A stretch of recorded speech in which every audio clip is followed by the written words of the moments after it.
Class, settle in. Professor 138 MMA here. We've got some news to cover because last week, I don't normally do this, but I'm going to do it anyway. We killed it last week. We slaughtered UFC 292. We were on a lot of the dogs. The dogs were barking, at least the ones that we chose. We did fantastic. So great job, team. Give yourselves a round of applause if you followed any of that, if you guys were on it. Over on the Patreon, patreon.com/138MMA, top 5 bets. All 5 of them hit. The Patreon parlay, which, oftentimes the base leg's probably all right, and then the extra leg and the degenerate leg get a little bit crazy, but it hit every single one of them. So, guys, we slaughtered it. We slaughtered it. Not only that, but we picked some decent-sized dogs on the card, and they cashed in for us. Kurt Holloway, I told you guys he was going to win. I told you I was confident in Kurt. He got it done for us. Sean O'Malley, he got it done for us. Guys, we did fantastic last week. All the parlays hit, everything. I'm just super stoked. So give yourselves a round of applause down in the comments if you also just killed it. And if my video here was any help to you doing so. So give yourselves a round of applause. Great job, guys. Let's cover some stuff. Now, we've got UFC Singapore to break down. It's going to be fantastic. Something that's interesting is, you know what? Hey, maybe you want to play Dana White. Maybe you want to be the guy booking these fights, booking the cards. Guess what? You can.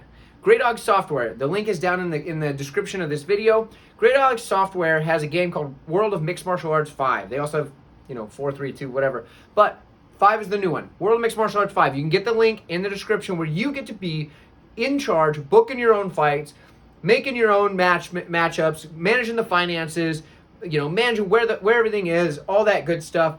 You're going to handle it all. Dealing with some scandals, whatever. Set your own drug testing policies. Set the rules of your promotion. So if you're like, I really want soccer kicks, you can do it. You can do those things. World of Mixed Martial Arts 5 is a fantastic game. I played it myself. At some point, I plan to play it on this channel, but gosh darn it, I am so freaking busy right now. So one of these days I will. But you can get that game down there if you want to check it out. I really, really appreciate you guys using my link for that. It does help out the channel quite a bit. So if you could do that, I would appreciate it greatly. Also, last thing, you can find me on Twitter or whatever the heck it's called now, X, I guess. You can find me there. I'm at 138MMA, Tapology, same name. And I've already mentioned the Patreon, so I'm not going to worry about that. Last thing, get yourself a channel membership if you want to support the channel monetarily without committing very much money to it. You get access to some sweet emojis as well as a sweet little badge next to your name that will tell everybody in the comments how long you've been a part of the channel. So, member of the channel, get the little sweet little badge, all that good stuff. It's fantastic. So, guys, do all those things. I appreciate you all very much, and we killed it last week. Let's get into these fights, shall we? Ladies and gentlemen, boys and girls, children of all ages, proudly brings to you the hottest race in the world. Tough one to pick here. We have Sungwoo Choi taking on Jarno Errans in the featherweight division. The reason it's a tough one to pick is neither guy has had a lot of success as in recent memory. Sungwoo Choi 2-3 in his last 5, 2-2 and a draw for Errans in his last 5. Now, this is tough because, like I said, neither guy's had a lot of success recently, but they've been facing somewhat different levels of competition. Let's put it that way. So, Jarno Errans, he's got good striking, forward pressure's there, the kicks are there. That's basically what he's going to try to look for is that forward pressure, land the kicks, throw the hands up top, whatever he's got to do. Nothing super special. Now, in the grappling, he can mix in takedowns, but his takedown defense is miserable. So, Jarno Errans basically wants to strike. Well, good for him. He's fighting Sungwoo Choi, who probably wants to strike as well. He's a good striker. He's got plenty of power, and he's got a really nice head kick, but he also throws a bunch of power hooks. Those hooks are pretty much his it's like his jabs, where he's just going to throw big, heavy power hooks. He's going to throw that a lot. Striking defense is not very good, so he could get pieced up here, but he's fairly durable, so I don't see him just getting knocked out in one shot. So that's good on the Sungwoo Choi side. Now, decent wrestling. Basically, he's going to use it defensively most of the time. He does have pretty good takedown defense. The biggest problem for Choi is his fight IQ. He makes poor decisions in matchups where, it's a close fight, and then he makes some dumb decision and ends up either, making it into a loss or making it way closer than it needs to be. So for me, I got to take Sungwoo Choi because I think the level of competition for him and for Errans it's in the Choi side, but do yourself a favor. Don't be betting too much on this one. This one, hey, it's early in the card. Crack yourself open a nice cold root beer. Toss that back. Kick your feet up on the coffee table. Enjoy yourself because this one's we're getting warmed up here in this fight, all right? I'm thinking Choi's going to win, but it's not one that I would want on my bet slip. Let me know what you guys think, though. If you get a better read on it than me, I'd love to hear from you. I'll see you in the next fight. It's going to be quick. We have Liang taking on Aldrich in the women's flyweight division. Both ladies 3-2 in their last 5. Aldrich, decent striking. She's got volume, good jab. She works it well. Combinations. She's going to come forward with it, stick the jab, throw the combos. Doesn't have a ton of power in the hands, but that's all right. She's got decent wrestling, decent takedown defense, and can mix in her own takedowns when needed. Now, for Liang, she's a decent wrestler, but the body lock takedown is kind of what she needs to get, and that's about it. She doesn't have a whole lot of other abilities because she's going to be too tired after that. That's as far as it gets. She has no cardio, very much kill or be killed. If she doesn't get you to the mat and pound you out in the first, 30 seconds, it's over. So I think this matchup is clear. Aldrich is a big favorite, and for good reason. I think you can. I know a lot of people are saying don't throw in your parlays. Throw in your parlays and then bet on Liang to win in the first round. And if she wins in the first round, it covers whatever you bet on Aldrich in that parlay because, whatever. Aldrich is a pick. Let me know what you have. I'll see you in the next matchup between a couple of young up-and-coming prospects. We have Kinoshita. He's taking on Billy Goff. In this matchup here, Billy Goff is 5-0 in the last 5. 3-2 for Kinoshita. He's coming off of a recent loss to Adam Fugit, but he also a DQ loss in that last 5, so that one is a bit skewed. He basically won the fight, but he grabbed the fence in doing so he got DQ'd. So either way, 4-1 or 3-2, depending on how you look at it. Either way, 3-2 is what it shows. For Billy Goff, the dude is all offense, no defense. 100% offense. He's going to use his chin to get through everything. Puts a heck of a pace on guys, but he does have good striking. He's very volume heavy, very durable, and just kind of overwhelms guys with that durability and volume coming forward. But like I said, the striking defense isn't there. Just relies on that durability. Now, when it comes to the grappling, he's got a good cage push, and when he gets guys up against the cage, he's landing nasty shots in there, hitting them with volume. Not like you're holding up against the cage and the foot stomps type of deal. He's putting them up against the cage, landing body shots, landing elbows to the head, things like that. Does a good job there.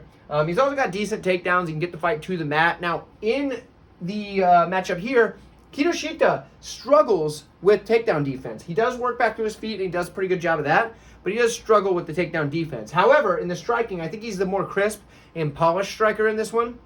He's very fast, very powerful, and very accurate, and he's got an excellent counter game. However, the kicks are one of the more deadly weapons for Kinoshita, and I think if he lands those, Billy Goff's going to have to really rely on that chin because those kicks are deadly. The counter striking is deadly, and Kinoshita is a heck of an offensive weapon here. However, I think Billy Goff's going to be able to weather the storm. I think he weathers the storm.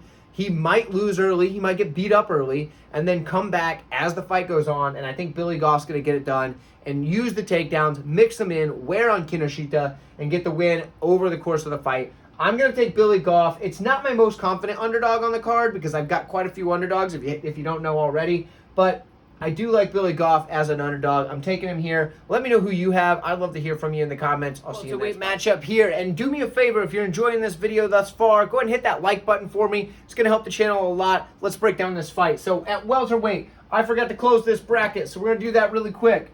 At welterweight, we have Kenan Song taking on Rolando Bedoya. Now, for Rolando Bedoya, is 4-1 in his last 5. He came into the UFC on short notice, and he stepped up against Chaos Williams, who is a very tough ask in your first fight.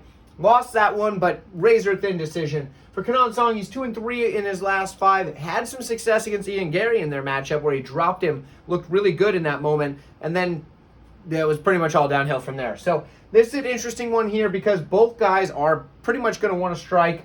I did write takedown defense for Bedoya as a perk, but I think these guys are just going to strike. So good striking from Bedoya. He's going to come forward. He's got good kicks to all levels, but the leg kick in particular is his best kick. He's got good combinations. The volume is there, and he can counter strike while he's in a brawl. He does like a brawl, which is a problem because he doesn't have the best striking defense, but he's incredibly durable. And we saw him eat shots from Chaos Williams, which is impressive. Now, when it comes to Kenan Song, he's very accurate, he's very powerful, and he's got pretty good volume. Basically, that lead hook is his most deadly weapon, and he sneaks that around your guard, and when he lands it, he's going to drop you. Now, he doesn't have the best striking defense in his own right, so that is a problem. In this matchup here, I've got to go with Bedoya, and here's why. I saw him eat shots, full power shots from Chaos Williams.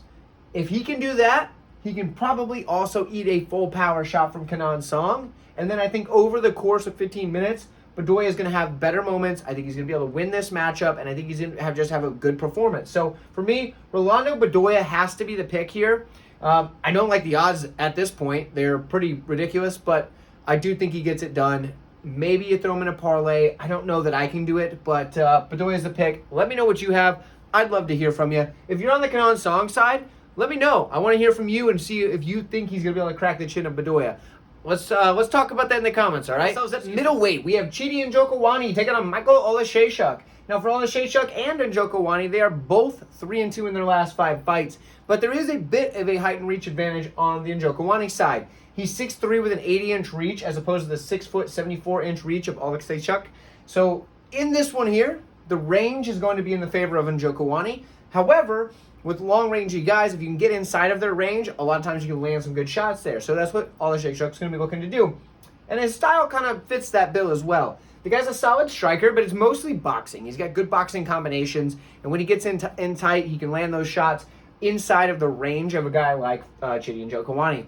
He does have pretty good movement and footwork, and the forward pressure of Oleksiejczuk is going to be what he's going to need to do in order to get inside of that range and back up Njokuani, which, spoiler, Njokuani does get backed up at times. So in that range there is a possibility that Oleksiejczuk gets inside and starts landing better shots, but he also can mix in the wrestling. Now, defensively, his wrestling is not good. He has bad takedown defense, but he does have the option to offensively wrestle when he needs to. He just doesn't use it super often, but when he does, it's not so bad. He's got decent offensive takedowns. For Njokuani, he needs to avoid getting backed up here, and he has the range to land strikes much earlier than Oleksiejczuk does, and if he takes advantage of that, he should have some success.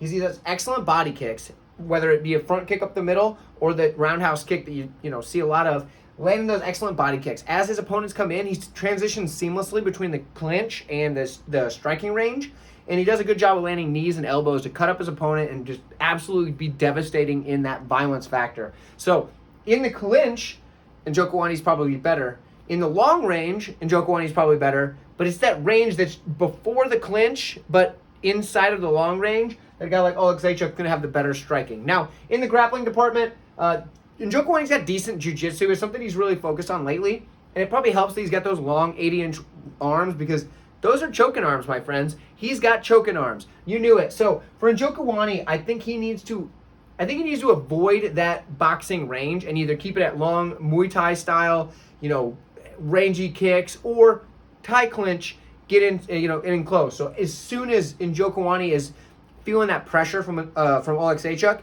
he needs to lock up that clinch and go that route, start mixing in his clinch strikes as opposed to staying in boxing range because he's going to be in trouble there. For me, I do think Njokuani is going to be able to get it done. I think he's going to be able to do that. And since he's an underdog, I like the value there. If the roles were reversed, I'd probably pass on the fight entirely, but they're not. So Njokuani being the dog, I'll take him. Let me know what you guys have. I'd love to hear from you, and I'd love your opinion on this fight because this is a really close matchup, even though I have sided with one side. So let me know, and I'll hear from you soon, and we'll see you next fight. Looking to bounce back in this one here in the bantamweight division. We have Garrett Armfield taking on Toshiomi Kazama. Both guys are 3-2 in their last 5 fights. For Garrett Armfield, we're going to start over there. He's got good striking, a nice jab. He's going to work the body pretty well, mixes those boxing combinations in with the leg kicks, does a good job of doing that. And then when it gets to the wrestling, which is where he gets a lot of success, he has good takedowns, can get guys to the mat. The problem he's had in his career is that he does start to fade as fights go on.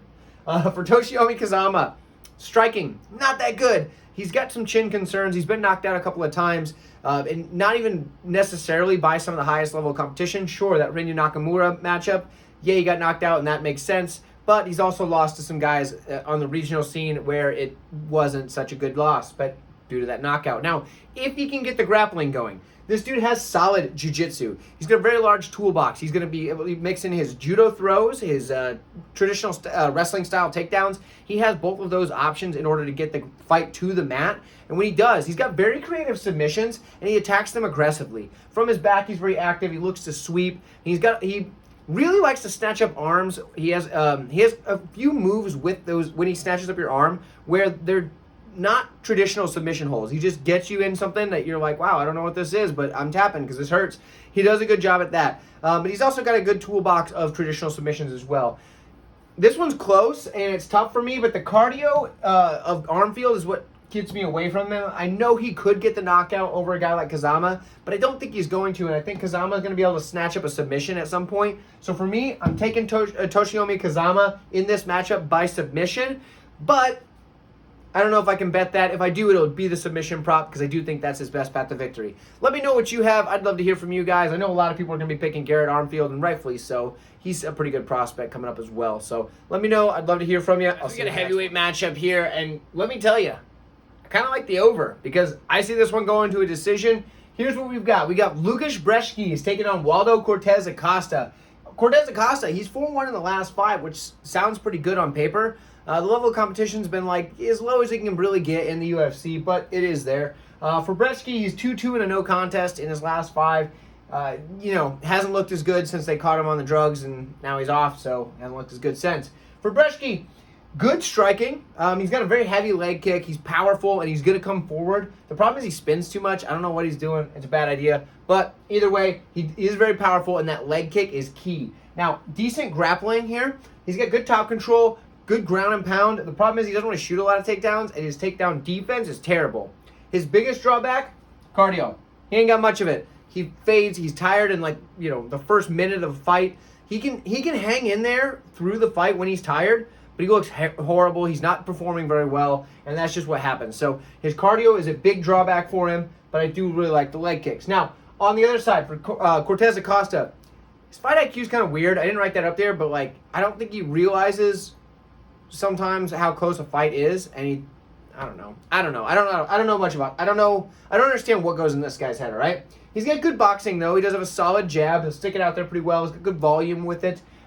He will throw combinations. He can land them well. Good movement on the feet, but he doesn't check leg kicks whatsoever. He just eats them, and that's a horrible idea in this matchup. He's got bad takedown defense as well. I think honestly it's going to be a striking matchup. Here's the thing. We're going to draw a line here. This makes me think the UFC is trying to get me to pick Lukasz Brzeski in a matchup. I'm having a hard time not picking him because of this. He doesn't check leg kicks whatsoever. And dude's got a heavy leg kick. But I just can't pick Brzeski because he just cardio falls off a cliff. I think it's probably going to decision. And I think at the end of the 3rd round, regardless of how the 1st round looked, even if he can only hobble on 1 foot, I think Brzeski's going to be barely able to stand just because he's out of breath. I'm going to take Waldo Cortes-Acosta, but please, do yourself a favor. Don't bet on this fight unless you're betting on the over or over-under. If you think it's an under, that's fine, but over-under is where it's at. Picking a side in this is tough, and I'm this close. I may switch this pick before the end of the week, but right now I'm taking Waldo Cortes-Acosta. Peek behind the curtain. I waited until the end of all my video recordings have been done. This is the last one I'm recording because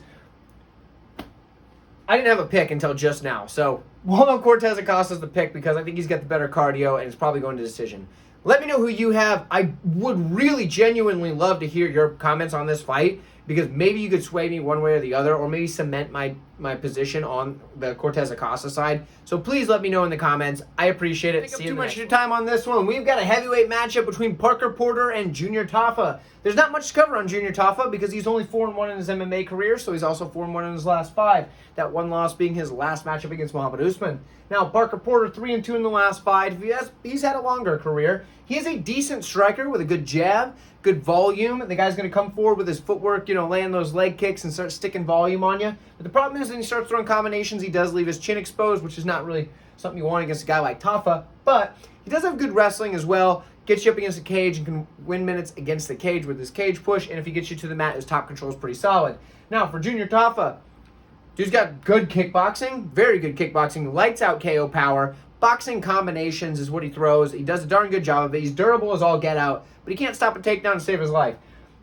I got to pick Parker Porter here, and I have no idea why he's an underdog. I don't understand it. Yeah, there's the knockout upside for Tafa. You could probably play him by knockout to hedge your bet, but I do think Parker Porter gets this one done way more often than not. So for me, Parker Porter has to be the pick. I'm taking Parker Porter to win this one, probably by decision, honestly. It's a 1.5 over, so I don't mind that either. But, let me know what you guys have. Parker Porter's my pick. As far as I'm concerned, this is my main event. Erin Blanchfield takes on Talia Santos in the women's flyweight division.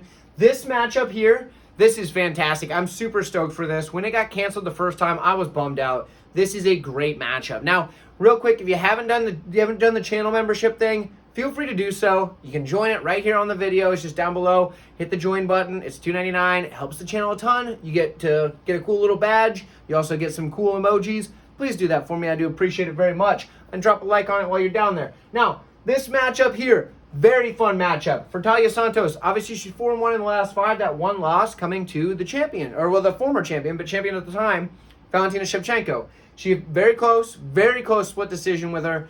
Talia Santos made a good account of herself, nearly came away with the victory, but unfortunately for her, she did not. Now, she's fighting Erin Blanchfield, who's 5-0 in the last 5. She only has one loss on her career as a split decision, and it was close, all right? It was close. I leaned Blanchfield, but watching it back, maybe I was biased. I don't know. Either way, in this one here, though, both of these ladies are extremely talented, exceptionally talented. Both of them are going to be top contenders for a long time, I do believe. For Santos, she's a good grappler, actually a solid grappler. I'd say she's better than good. She's got a good body lock. That's the way she likes to take ladies down. She gets a hold of that body, drags them over. She'll like trip them over her leg, but while she's got that body lock takedown going, she'll get that, she'll like pull them over her, kind of. Rather than taking it and like going forward, rather than taking it going to the side, she's going to pull them over her and trip them with it. It's very good. Does a good job. Lands in side control when she does it, because what she does, well, obviously she's going to get your legs. You can't see my legs, but so your legs trip over hers or the opponent's legs. And what happens is when she lands, she ends up on the side, already past guard, already past half guard. She's inside control. Very good way to get past some of the more dangerous positions from a jiu-jitsu player, such as Erin Blanchfield, who has very solid jiu-jitsu. We'll cover that in a minute. Now, she does have good top control as well, and her takedown defense is actually one of her better ways to get takedowns, because she can stuff the takedown and then reverse the position and get on top. She does a fantastic job of doing that, and she's got really good ground and pound once she gets on top, lands heavy shots, tries to cause some damage, inflicts some pain. That's what she does. Now, in the striking, she actually started with striking. I believe Muay Thai was her first martial art, and I want to say it was her dad or uncle, or I think it was her dad, was a Muay Thai coach. So she started learning at a pretty young age, or a reasonably young age. She does have good combinations. She hits pretty hard. The knees, though, that's her best thing. Whether she gets you in the clinch, because her clinch knees are very good as well, or she'll do them from the straight up standing position, use them to enter range, things like that. Her knees are very good. Those are my favorite thing about her striking, is the knees. Now, when it comes to cold-blooded Blanchfield is an excellent grappler. It works to advance the position the second she gets it to the mat. What she has is a very large toolbox, whether that be in the takedown arsenal or in the grappling department once it hits the mat. Her takedowns, she has a good mix of traditional takedowns as well as some trips, things like that, to get the fight to the mat. She does a good job of all those. Once she does get it to the mat, she's seeking the finish. She's going to either pound you out with ground and pound, which she does a very good job of, or she's going to start snatching up submissions when you give her the opportunity as she's looking to pass. Once she gets to her favorite position, which seems to be the crucifix, from there, she's going to bludgeon you until you either, give something up, give up a free submission, or you just go out with the ground and pound, ref steps in, whatever. In the striking, she didn't get enough credit for this early on, but even in the regional scene, we saw her landing head kicks on girls, things like that. She does a good job. She does have a nice head kick. But she's got good volume. Her movement is developing a lot, and that's one of the better things about her game recently, is that she's added that movement to get a little bit better in that department. But the volume's there, the pressure's there, and she's throwing combinations. She's looking darn good. Guys, I don't think anybody beats Erin Blanchfield, so you probably know who I'm going to pick. I'm on Erin Blanchfield. I think she gets this done, and I think she's going to make this look surprisingly easy, and that's not because Talia Santos isn't fantastic. I think she's also fantastic, but I think Erin Blanchfield is just that gosh darn good. She is a fantastic fighter. She's going to come forward. She's going to put Santos on the back foot, and Santos is going to say, whoa, I didn't expect that. She's going to start getting backed up against the cage. Shots are going to be landed from Blanchfield. She's probably going to hit her with a head kick at some point, get the takedown, and pound her out from the crucifix position. I think we get a TKO by Blanchfield. Maybe a sub, but I think a TKO win for Erin Blanchfield. And she might even get it done in the first round. Probably the second, though. I do think Talia Santos is tough enough to make it to the second round. Blanchfield's the pick. I think she's going to cut through her like a warm knife through butter. It's going to be nothing. Maybe not that. It's not going to be nothing. Erin Blanchfield's fantastic, though. Let me know what you guys think. Do you think I'm being biased because I do happen to think Blanchfield's awesome? Or do you think it's the fact that I got it right and she is going to be the next big thing and probably champion very soon? I'd love to hear from you guys. Let me know in the comments below. I'll see you in the bantamweight division. We have Nakamura. He's taking on Fernie Garcia. For Garcia, he's 3-2 in the last 5. 5-0 in the last 5 for Nakamura. He's obviously undefeated on the career at 7-0, so there's that. For Fernie Garcia, he's a solid striker. He's got mostly boxing. He will mix in a leg kick here and there, but he's mostly a boxer. Fast hands, works the body very well. He's striking in combination, but his takedown defense is not so good. He can wrestle offensively, but he hasn't done so much in the UFC, and I just don't think this is the matchup for that. I think his best path to victory is trying to land combinations and stay outside, but he's fighting Nakamura, who is a very talented wrestler. He's a very high-level wrestler. In fact, he was a national champion in Japan. He's got great takedowns. He's got solid top control. And in the striking, his striking is actually improving pretty well. It's coming along quickly. He's got a laser of a cross. When he throws it, boom, straight, quick, and hits like a truck. Very powerful. His striking is improving a lot. In fact, the last time I broke down Nakamura, actually not the last time, 2 times ago, when I was breaking him down, watching his fights on the road to UFC, his striking improved between the 2 rounds of the UFC, of the road to UFC tournament. So in the first round, all right, looked all right, little unpolished, whatever. He's still powerful, still fast. Okay, there's some polish to that, and then he goes out and gets a 30-second or less knockout in his debut in the UFC to win the whole tournament. This dude's striking has gotten more and more crisp just over that short amount of time. So for me, I think the pick is really easy, and I think everybody understands that Nakamura should win this fight. He's probably safe for your parlays at -800 or whatever it is. Put him with Max Holloway, maybe. I don't know. He's in the main event. We'll cover that one shortly. But either way, Nakamura, definitely the pick. Let me know what you have. Do you think Fernie's got a shot? And if you do, let me know how. Let me know how you think Fernie's going to get it done, if he is going to get it done, because that's a good hedge, I guess. But let me know. I'd love to hear from you. I'll see you in the next fight. An interesting matchup here in the featherweight division. We have Giga Chikadze taking on Alex Caceres. Both guys are 4-1 in their last 5 fights, and this is a very interesting matchup here for me, and I'm probably for you as well, because Chikadze is the more explosive fighter out of the 2, whereas Caceres is kind of just that grizzled veteran that's pretty much good everywhere and able to kind of get wins. And you're every time you see him, you're like, man, forgot how good this guy was. Because the record doesn't show it. He's 21-13 on the career, even though he's 4-1 in the last 5. He's had quite a few losses in the UFC, but he's been in the UFC since he was like 19 or 20 years old, something like that. So he's been in the UFC for ages. So here he is now on this, looking the best he's ever looked in his career, and he's on a 4-1 in the last 5 fights. He's looking pretty good. He's on a pretty good run. So for Caceres, he's a good striker. He's got good movement, and he stays kind of in that karate stance where he's, whatever, karate stance. He's got good timing and accuracy on his strikes, and I think it helps because the striking defense of Caceres, he doesn't take a lot of shots. He doesn't get hit a ton.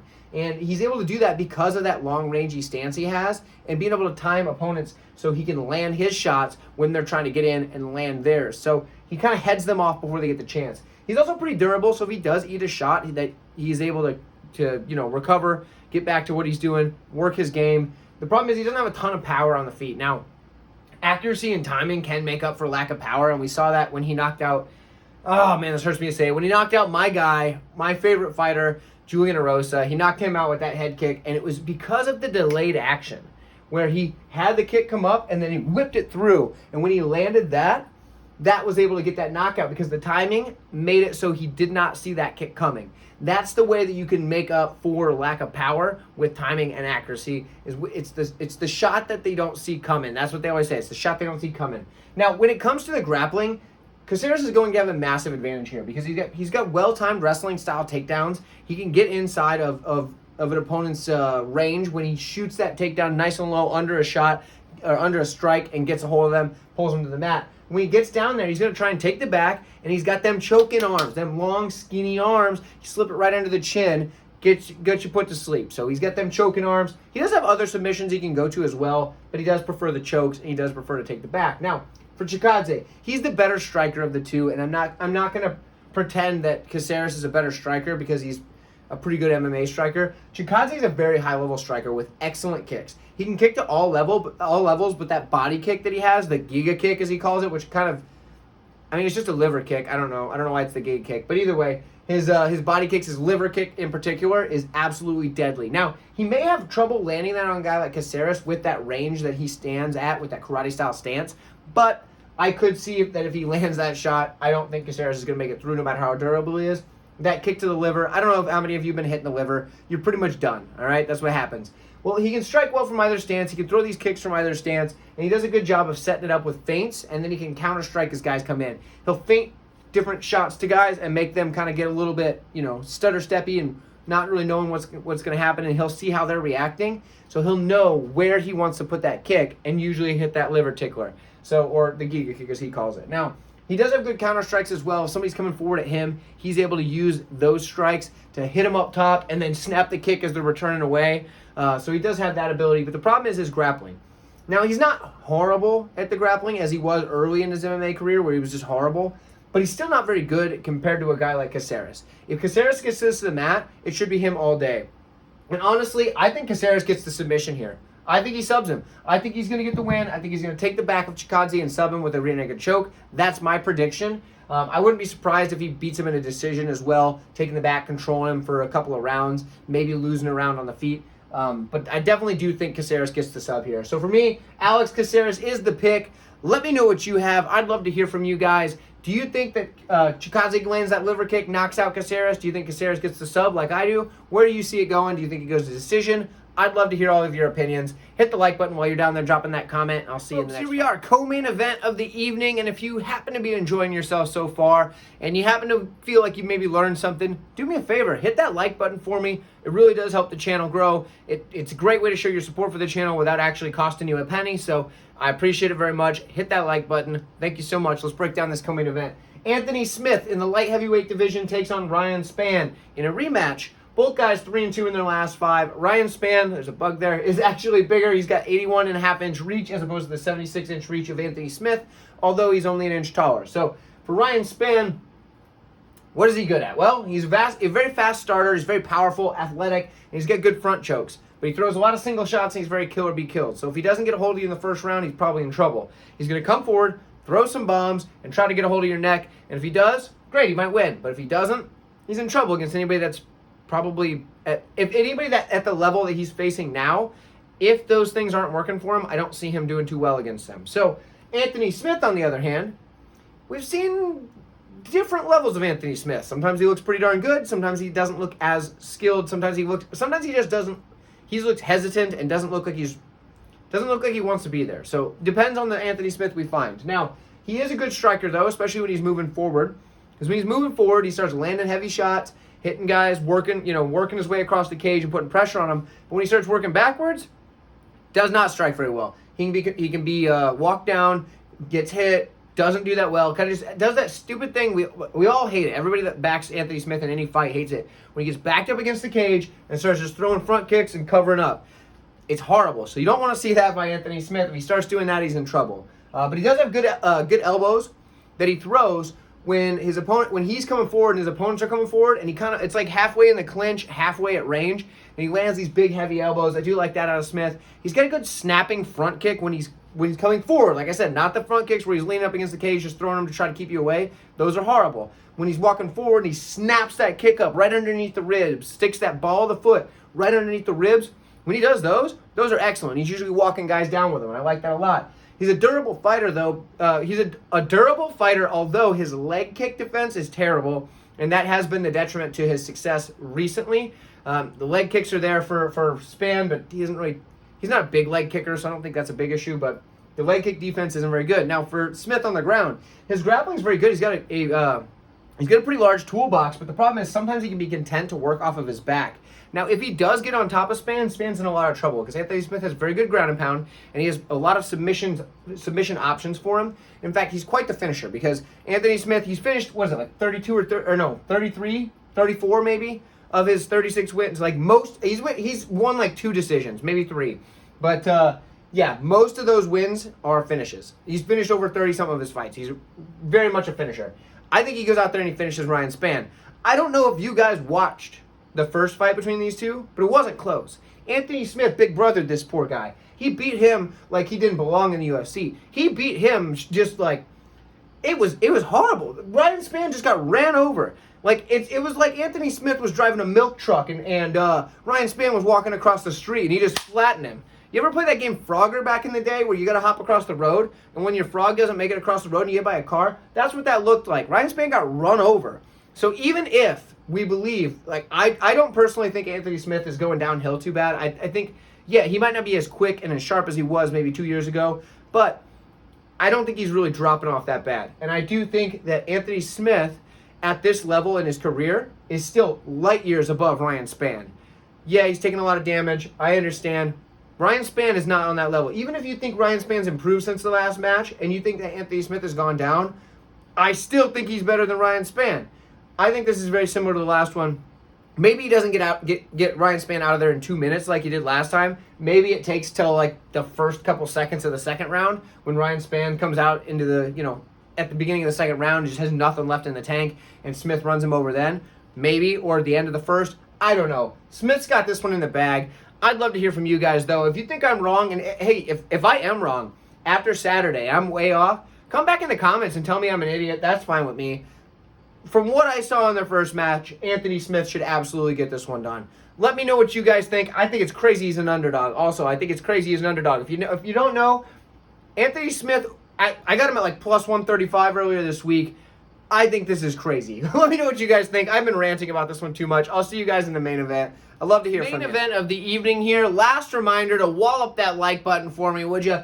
We've got Max Holloway taking on Chan Sung Jung, also known as the Korean Zombie. This is in the featherweight division. Both guys 3-2 in their last 5 fights. Both guys losing to Alex Volkanovski in their last 5 fights.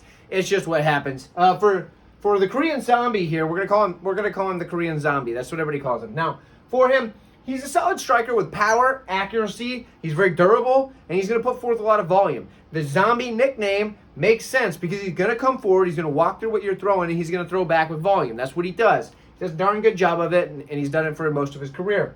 Now, in the grappling, he's got solid grappling as well. Dude's got a large toolbox. He likes to take the back, and when he does take the back, you're kind of in trouble because he's got a good submission arsenal, and he's also going to mix in the ground and pound to get himself there. So, the very good striker, very good grappler, all those things. But he's taking on Max Holloway, who is easily the second best fighter in the division. High-level striking. Dude's got an excellent jab, excellent combinations. He's going to put forth some of the best volume we're going to find. He's going to be setting punch records. He's going to be setting strike records in his fights from the feet, not using grappling, not using ground and pound strikes. He's setting these on the feet. That's crazy to see. We saw him do it before. I don't know if he's going to do it in this matchup, but it has the makings for it. He also is going to work the body. He can strike well from either stance. A big drawback that I do see for Max Holloway, though, is that he just eats leg kicks. He does typically counter back with boxing, and it does well for him in that sense, but he does eat leg kicks more than you'd like to see from a guy with this high level of striking. So, when it comes to grappling, yeah, he's got a slick foot sweep from to get the fight to the mat if he decides to do so. He's very safe on the mat. He's got good takedown defense, and he's got good submission defense. Yes, he's been submitted before. It's been a while, and not a lot of guys are really able to get him there. So, either way, the biggest factor for Max Holloway in most of his fights is the fact that he's insanely durable and has insane cardio. This dude can walk through whatever you throw, and he's never going to get tired. They should start calling him the Hawaiian Zombie, all right? I mean, Max Holloway, the Hawaiian Zombie versus the Korean Zombie, there it is. The marketing, it should have been there. Either way, I think you all know who I was going to pick. Max Holloway is the pick. He has to be the pick. I mean, he was minus 1,000 just a couple days ago. There's a money that was coming in on the Korean Zombie. I don't know. I think Holloway's safe to bet him at minus 900 or whatever. I think he's at minus 900 right now or minus 800 or something like that. I think it's safe. I'm taking Max Holloway here. It makes sense. I mean, sure, you're not going to make much on your money and like the amount you have to make anything. Whatever, but it's probably safe. Max Holloway's the pick. Let me know what you guys have. I'd love to hear from you in the comments. Thank you so much for watching. I appreciate you tuning in each and every week and dropping your comments below. I'll see you guys next time with another fight breakdown.